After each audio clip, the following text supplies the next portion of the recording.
Hello, Martin. Welcome to the session. Thank you for joining us on the Agency Partner Program and for bringing your wealth of experience to the participants today. So that's really appreciated.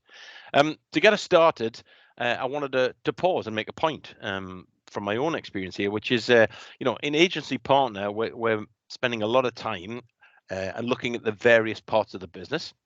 And we are looking largely around the sort of mechanistic operation of the business in terms of growth planning, sales and marketing, operational effectiveness, all of these things which are very related to the outcomes and success of a business.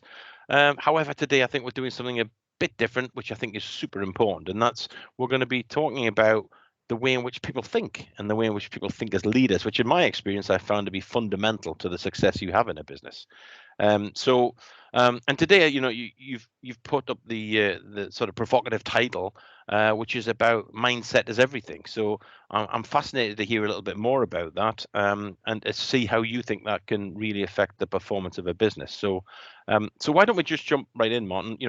You've given us that title, mindset is everything. Why don't you talk a little bit about that and why you might assert that as a point for everybody? Thanks, Phil. So the way that we think impacts every element of life and work being part of that. It's the number one thing through which everything happens. So the mindset that I have impacts how I experience every element of life. It also then impacts everything that I do in life. And it's if you think about it, we go to school as kids and we learn all of this stuff that we learn at school, how to add up, English, languages, all of these subjects that we learn, but we learn nothing about how to use our mind effectively, but how to use. So if you think of sport, they've sort of caught onto this, right, in the last 20 years.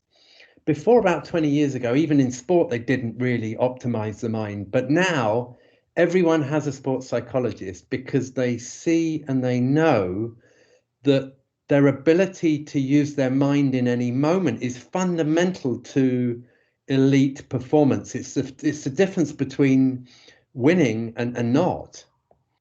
And they would call it being in the zone in a key tennis match or in a key football match or any sport. Is how do they optimize the use of their mind to be high performing in any moment? Sure.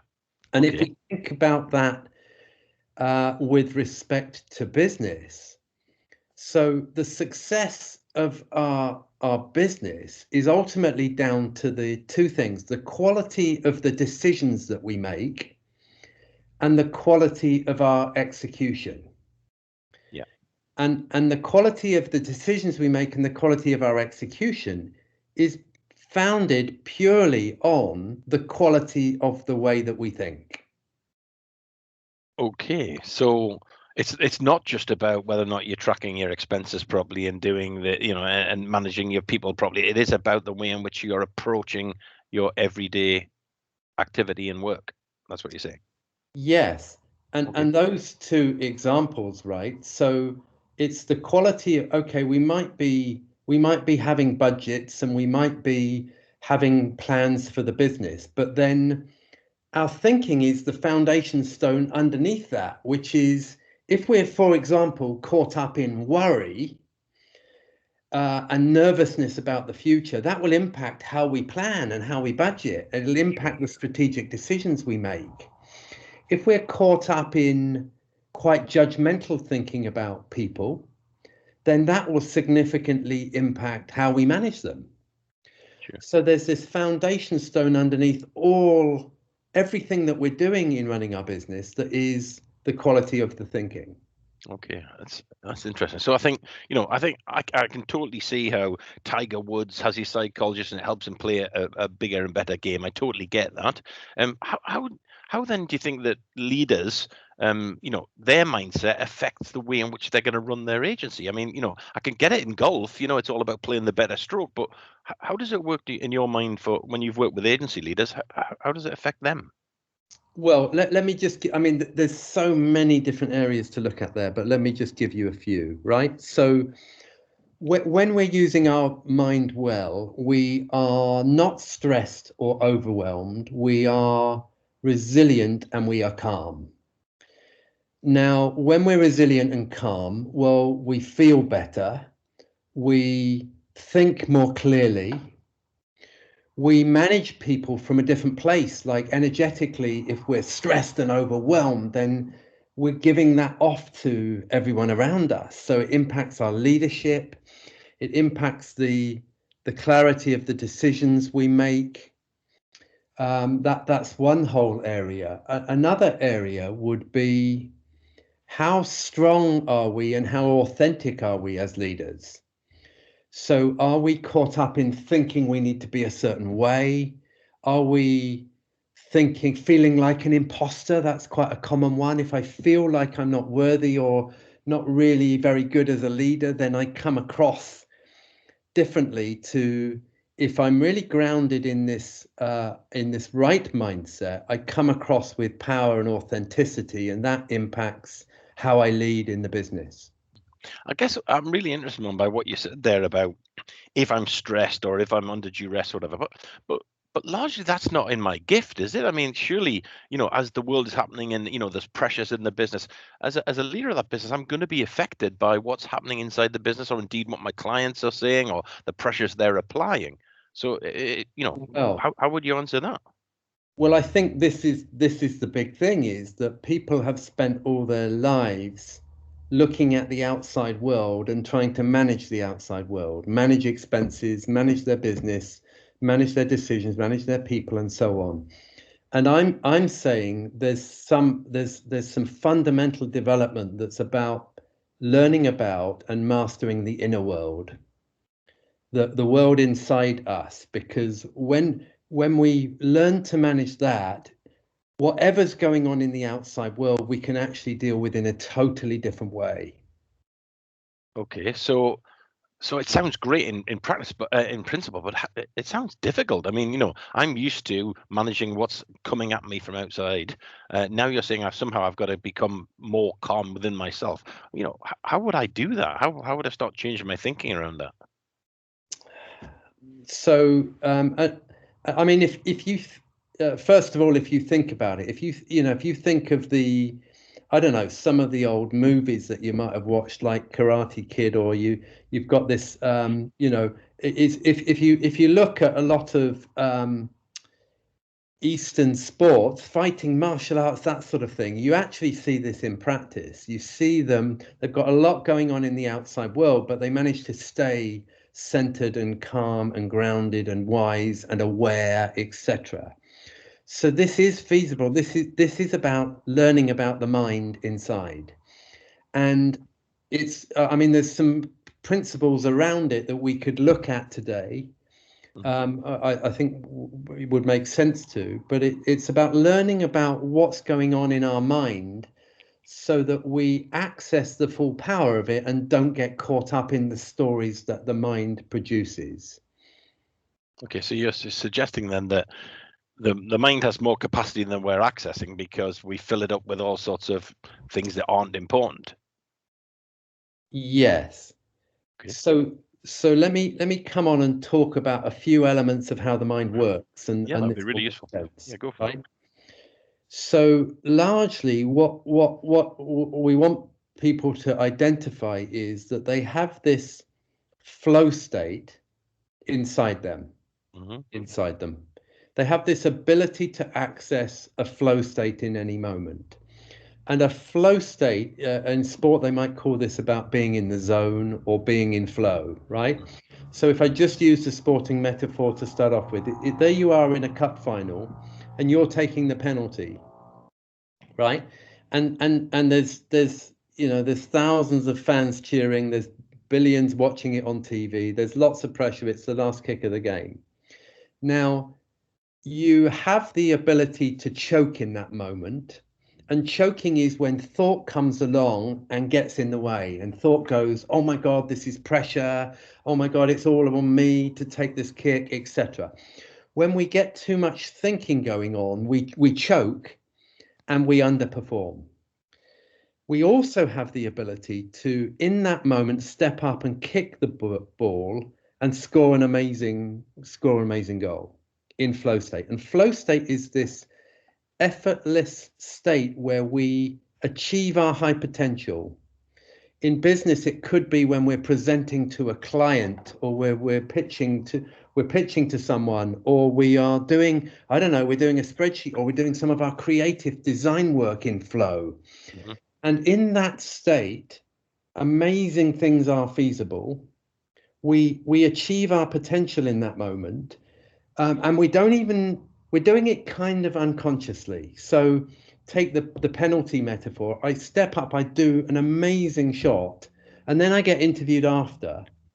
Now, I don't actually know what I've done or how I've done it, because I've done it in this autopilot state where I perform well, but without the rational mind getting involved.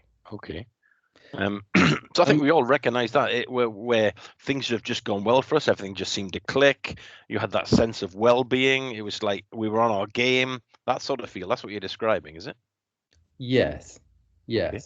And so what I'm pointing at is that we all have this natural ability inside us to be highly, highly effective. And actually, it shows up for us naturally in any moment to do anything. So to do a spreadsheet, to come up with the strategy for the business, to have a difficult conversation with a staff member, to present to a client for a big pitch. We have this ability to access that, but there's one thing that often gets in the way. Mm-hmm. And the one thing is our thinking. So our thinking now this is the other key element of this understanding that's really critical with mindset. Mindset is everything. I'll come back to the title. It's everything because we have this ability to access the flow state, which can provide us everything. When we are not caught up in our thinking. And so yeah, when you say caught up sounds like it's an inhibitor. Is that what you're suggesting? Yes. So look at how we can get caught up in our thinking. We get caught up in our thinking because we're worried about how we might come across, or whether we're going to win the business. And if we don't win the business, what that's going to mean to our revenue or our profit. We get caught up in our thinking, judging others. We get caught up in our thinking, and the thinking creates anxiety or anger or fear or judgment. Mm-hmm. That's what's going on all the time. And it's going on all the time, often unconscious to us. Mm-hmm. Well, I think, I recognize that the principle of imposter syndrome, where you've got that little voice in the back of your head saying, you're not going to do this, you're going to mess it up, you don't deserve this, you're punching above your weight, all those sort of things are going on. And I talk to clients all the time about that. Lots of people experience that. Right. Absolutely. Perfect example of it. Mm-hmm.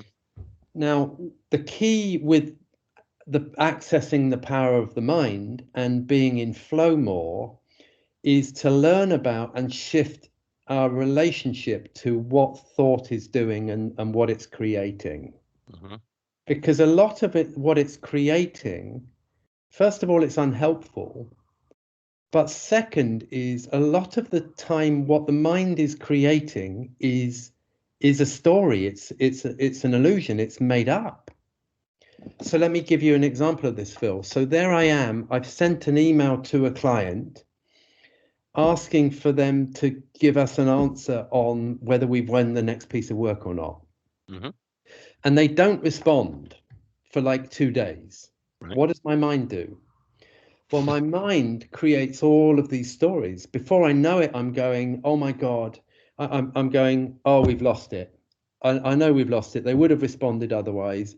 Not only do I go, oh no, we've lost it, I then start going, oh my God, yes, our proposition isn't good enough. Oh my God, I'm going to have to let go of some people. Oh my God, I'm not very good as a leader. And it's like we get layers and layers of thought and story. Mm-hmm. That is creating is actually just a story. It's a drama that I then live within. Mhm. And guess what then happens? On day 3, I get an email from the client that says, I'm so sorry it's taken me 3 days to come back to you. My daughter's been poorly. I've been off for 2 days. I just wanted to let you know we love what you've done. We really want to work with you. Yeah. Okay. And so here's a very specific example of what the mind does. Mm. It has us, the mind thought creates experiences us for all of the time about what we're like, whether we're any good or not. It's doing it all the time about the client work, about about the business, about the economy, about the world situation, etc., etc., etc. And the critical thing is, we live in all of this. We live in a whole bunch of belief systems that we forget to challenge, Mm-hmm. that it knocks us out of being our potential in life and in leadership. Okay. Okay. So let me get. So what you're saying is, because of this thinking, we're inhibiting our ability to perform at our optimum level. Yeah. Yeah. Okay. So sounds great in principle. How on earth do you then go and how does a leader change that? Because we might, if we've got to our tender years as we have, we've had all of this experience of doing all this stuff, and we haven't, as you said, we've never challenged the model. If we're challenging the model now, what can we effectively do then to think of this differently, to help us unleash that piece of incremental power that you're seeing is available? It's this is a lifelong journey of exploring the mind and what it's doing. And there's a huge amount of material out there, our own, but many other books and podcasts and whatever else to enable you to learn more about the mind. And through learning about the mind, when the story comes up, because what tends to happen, right, is, Phil, the client doesn't respond for 2 days and we go, oh my God, silly me. And then the same thing happens a month later and we're still caught up. We're not learning what there is to learn. Mm-hmm. So the key is to go on, as well as learning about how to run a business and how to grow a business and how to manage people. The key, what I'm saying is, mindset's even more important than that. The key is to go on a journey of learning about the mind so that we increasingly are not getting caught up in these stories. Yeah, it's interesting because I've got a client right now who, when I first met them, they told me they were a $7,000 a month agency, is what they said, and they had this thinking that said, we do $7,000 a month contracts, and over the time we've built their confidence. I've explained to them maybe that they can do more than that, and they've tested it and they've grown and they've learned and they've had better experiences. And in fact, they're currently pitching they're just about to pitch right now for a £50,000 a month piece of work, and they've won pieces of work of much scale, and their business has grown exponentially. But the biggest point there was that they didn't have that level of self-assured confidence to be able to say, well, actually, and I can get past that being that thought that says I'm a $7,000 a month agency and I can do bigger, better, more productive things, and I have the right to do those. And I think they've had to almost convince themselves that they can do those things. Yeah. Is that the sort of thing you're referring to? It's a brilliant example of it is belief systems that we then operate in. And they're going on without us realizing it. But it's like, I don't know if you remember the fleas in the jar metaphor, but apparently, I don't even know if this is true, it might be, but you put fleas in a jar and you put the lid on. Now, fleas can jump 3 meters, right? They've got this incredible jumping ability. Yet you put them in a jar and put the lid on, and they jump up and down. They hit their head on the top of the jar. And they learn the confines of the jar so that when you then take the lid off, they never jump out because they've learned that there's a lid there. Yeah. And that's what we're doing with ourselves all the time. And your example's perfect. Mm-hmm. We have limited thinking that says we're a $7,000 agency, or I'm never going to grow it past 10 people or past 50 people, or I'm good at this. I'm good at creative work, but I'm rubbish with people. Mm. And whatever this thinking is, it's totally limiting our potential to achieve what we could in life and in our business. Sure. Okay. So I totally get that, and I recognize there's moments when I recognize being in what you call the flow state, where just things are clicking, things seems to go well. It's like, my confidence levels are up, my work is efficient, and I get things done quickly, and it goes well. So I recognize that as a state, I guess. So knowing that, and knowing that these layers of thought that you talked about can get in the way of things, then practically are there things that people can do from here to kind of think differently, or to try and stop having as many crazy thoughts that are holding them back? What are the practical steps? It's an interesting question, because people the rational mind wants practical steps, and they want it to be black and white. You want the answer here in 3 tips, and then be transformed forever. Like, that's the way the rational mind works, is just give me the answer and I'll put it into place. And it's as simple as having realizations, but it is a lifelong journey of exploration, because the mind is constantly tricking us and getting us caught up in, our thinking. So what are the practical steps are, well, it's about increasing our awareness to what our thinking is doing. Okay. It's about taking on board what we've discussed in this video. If you're interested, then reading more, watching some videos, etc. Can you recommend some things to look at and to kind of read? Yeah, I mean, on our website, they can, people can fill out the quality of mind indicator, which will have them reflect on the quality of their thinking in 10 different areas, and give them a free report to that's one thing they could do. We're adding that to the agency partner platform, so they can see them for sure. Awesome. Okay. Any books you recommend, or any other reading material? There's lots of books that we could recommend. There's a book called Insight Principles. Sorry, not Insight Principles. Invisible Power, by Manning, Charbit, and Crott. Is that a business-related book, or is it a bit more kind of? Yeah, it is. And there's a more general book called Inside Out Revolution. Okay. By Michael Neal. There's books like that to just have you, and then if you're interested in religion, I mean, you can start to study things like Buddhism and realize that a lot of what I'm saying about the mind, they've been teaching for thousands of years. So yeah, those would be some recommendations. So I guess one thing, Martin, which is massively sort of in front of mind at the moment in terms of what's going on in the world.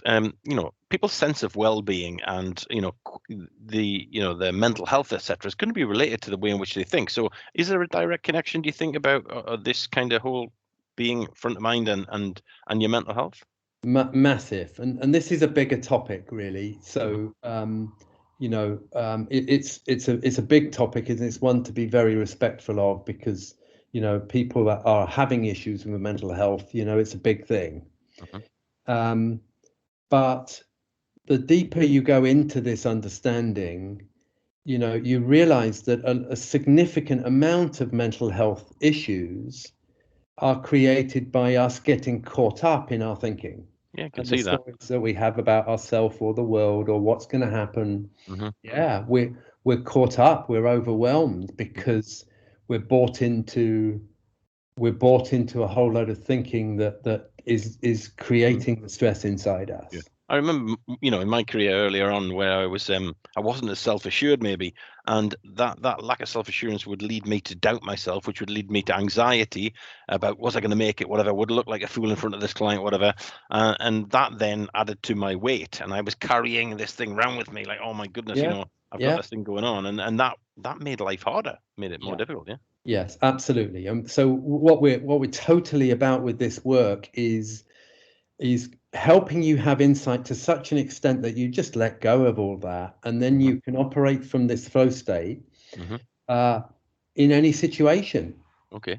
So if I take the combination then of getting ourselves in a place where we cast off some of this wasted thinking, this not valuable thinking, get more into flow states more regularly, and then execute our business through that lens, the hypothesis is then that business will get better, we'll feel better about it, we'll then exude confidence, we'll then push out a better way of working with our colleagues and our workmates. Is that kind of what you're suggesting? Absolutely. Yeah. Right. Okay. Yeah. So by definition, then this is where we come back to the original point that you made. Mindset is everything. If you get this bit right, then the other things come from that. That's kind of where we're going with this, right? Absolutely. If you get this bit right, you make better decisions, you have a better strategy, you execute on it better, you manage people better, you have less stress, more peace of mind. Yeah, that's why it's everything. Okay, great. Well, thanks, Martin, for that. That's excellent. I think it's a great starter for everyone to get their heads around. So we'll lead on more from that, and there's more materials, etc. We'll introduce to them. They can do the quality of mind study that you said, and read some of those books, and hopefully that will help them get a better picture. But that's awesome for today. Thanks very much. Thank you, Phil. Cheers.